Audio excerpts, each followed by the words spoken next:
Here's how to unhide apps on your iPhone. Now, it's super easy to be able to unhide an app if you accidentally pressed and hold on it and hit require Face ID, and then you hit hide and require Face ID.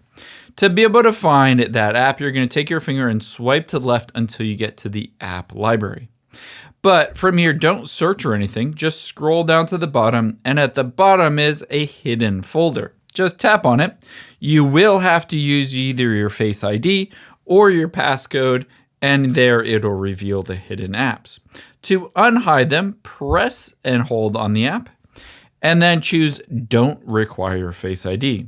Again, it'll use your Face ID to unlock it, and just like that, it is put back into the normal app library. If you want it back onto your home screen, you can just add it at that point.